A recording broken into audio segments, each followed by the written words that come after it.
Ready, hunt!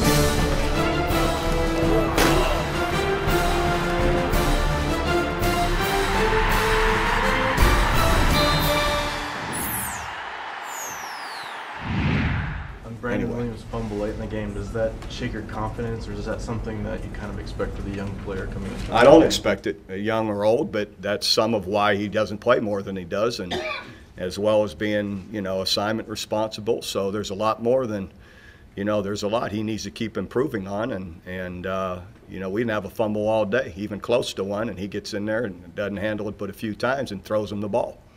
Doesn't work real well. You're not going to win like that. Do you think Brandon Clay will play this week? He should. I believe so. Have you noticed, is the team seem more confident, maybe a little different swagger after such a big win like that, or what can that mean looking forward? Well, it just means we've got to keep getting better, but it doesn't, they came out and had a positive and good practice yesterday, so they know, though, they see the tape. Well, I'm not going to detail it with all of us, but there's a lot we can do better, and we need to, and the players see that, so they're aware of it. Any concern you had to get their attention? I mean, Kansas gives up 70 points. You guys played so well. I believe we're past that. I think they learned, a good lesson a few weeks ago that, it's just about doing the work and being very businesslike in how we prepare and approach the game, and I believe they understand that they're really good teams. The championship type teams get better through the year, and that's what we have to do this week. Bob, you mentioned the Texas Tech tape for Kansas. Does it worry you that your team could be distracted if Kansas comes out in those baby blues again? Oh, usually you only have a throwback once a year, but no, I don't feel that has to be a distraction. Did you like those? I think all the throwbacks, on occasion are good. I think everybody likes seeing them, and the times we've done it here, I thought people enjoyed it. So I think they're okay now and then. What concerns do you have, or is there maybe a common thread with the kickoff returns? I think it was the 10th touchdown return last week since 2008. Well, that's the, I hate to say it, but that's the worst in the nation. 10 since 2008. Well, most were in that 1 year, right? But 4 in 08, 4 in 2010. So. Yeah, well, I don't know. Again, I feel this group has really covered, well all year. We've had, 60 touchdowns or so, and the average is under 20 yards. So that's pretty positive, and whatever's happened other years, I don't much care because those guys aren't playing on this team. And right now we've covered them, I thought, for the most part through the year really well. We had one, and it's pretty obvious on tape, where we get our positioning on blocks was really poor, and they hit it, and so. Have you identified, is it more central, middle of the field type returns, guys getting blocked, being out of the? Well, in this case, it was. You can see on Saturday where 2 guys got blocked and 2 guys over here were. Exactly. One fell down, I think, or tripped over somebody's leg or something. One got blocked into a guy, yeah. Does that happen? It hasn't happened in 59 others. It happened in that one. But nothing going back to those other ones then, I guess. No. There's no, like. What's your thoughts on your return game in punting and kickoffs? I think kickoffs, they were better this week. We got one out to the first one was out to the 30. The other one was out past the 25. We always want to be out past the 25. And then one, and the third one wasn't, wasn't out. It was, I think, to the 18. So we've gotten a little better. We got to keep getting better with it. Punt returns, we haven't had much chance. Between short kicks, kicking the ball out, hanging it up there, we just haven't. Yeah, and that happens, depending on how they punt it. We didn't have much chance. Ryan got what he could out of the one the other night. Okay, you try on offense. They're primarily trying to run the ball and they pass off the run. They're not like most other teams in the league, are they?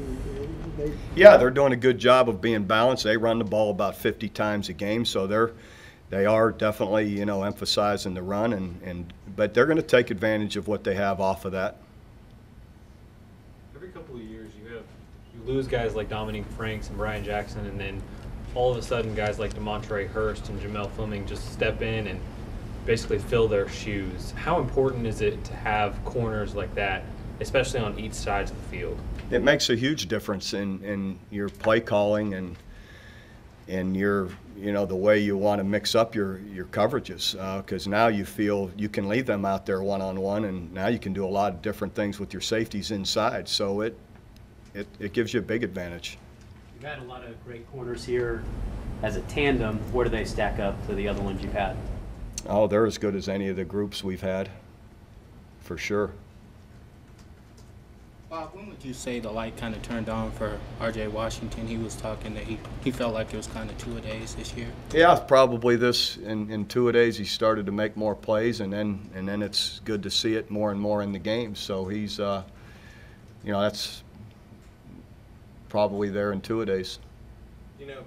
Kansas was very good under Mark, and now not so good, it seems. And Mike had a great run at Texas Tech, and I guess my question is, does it amaze you the ability for some people not to get along and sort of ruin good things, or, I mean, well, I think it's. I don't want to. I'm not speaking on any of their situations. I just think in general, I think some people believe, the grass is always greener somewhere else, and you find out it's not always that way. And also, what we have to do isn't that easy, and circumstances sometimes, scheduling, commitment as far as how much you're really putting into the program, or proximity recruiting, this, that, and the other. A lot of circumstances in a lot of places can be a lot more difficult than others, and so it's. To me, sometimes you got a better chance. You keep sticking with it to get over that hump. But if you're investing in the program and building it, but again, that's today's world. It seems like. You think Brent is very aware of what you just said about some jobs have better opportunities than others, and the fact that guys have gone on and struggled at places? I'm sure he is. I know I had some opportunities when I was at Florida before this one that I said, I'm not gonna do that. So I'm not that good a coach. So you gotta. Some places there's reasons why they have the history that they do. And you as an individual can only change so much of it. Who did try to hire you at Florida before? Yeah. I don't ever divulge any of that. So.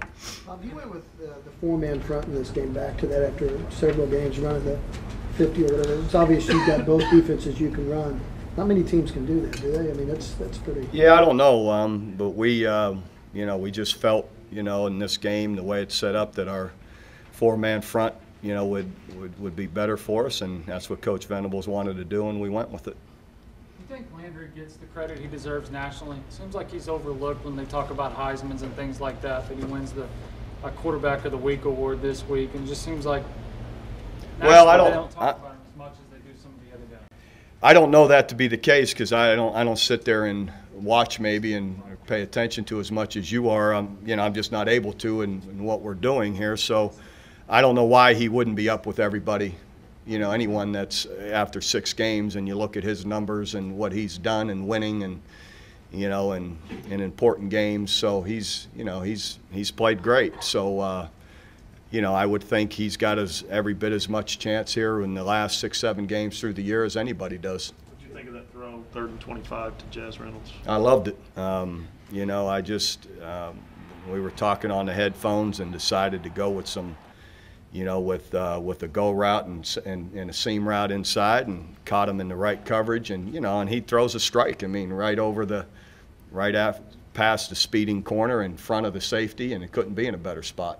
Seems like he doesn't do it all the time, but when he plants his foot and really gets into it, he can really burn them. Yeah, he just does it 99% of the time. So. What about that same question about attention for Ryan Broyles? And the reason I ask is because I remember when Ron Dane was chasing the rushing record. It seemed like it was a national story every week. And we've hardly talked about it in here until last week. Yeah, it's unfortunate because national records are, you got to admit, are really pretty amazing, to be able to, as an individual, to get that. And here's the thing, too. He hasn't got it sitting here where he's had games of 50 yards. He's over 100 yards almost every week, too. you know, with 9, 10 catches or whatever they are. So his average per catch is pretty strong. You know, he catches a lot of deep balls or go routes, and so the guy's, you know, the guy's been unbelievable, man. Just his knack for his hands and competitiveness, ability to find space, get behind people. He's really special.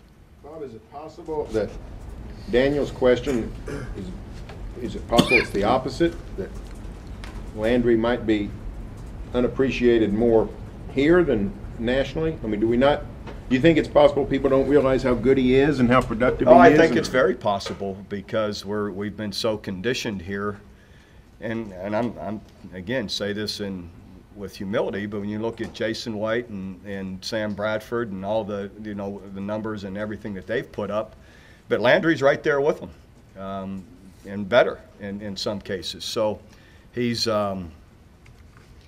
it's maybe a little bit that way. You know, I'm not sitting there saying it is. You guys have maybe a better pulse in that than I do. But it just seems to me from time to time when I do hear national things, I hear them talking about them, but again, I don't know. Again, I don't watch it as much as, again, maybe some others do, but I hear him, you know, talked about a lot, so, and he should be. Bob, can you talk about striking that balance when you have guys chasing the Heisman, chasing records, but when your team might get up 50 points on a lesser team, keeping them in there, needing to get their stats, but at the same time having respect? Well, we could have, you know, we had Landry out the whole fourth quarter against Texas, or just about the whole fourth quarter. We had Ryan out. We thought about it. I said something, should we? And we said, you know, we haven't done that. We haven't left our guys in to get records in those kind of situations in the past. And we said, you know what, two things, and we don't want them to get hurt. So, you know, we'll just wait and get it when it's, you know, when it comes at, you know, in the flow of our offense. So, but he still had 12 minutes to go if we wanted to throw him 4 more balls. All right.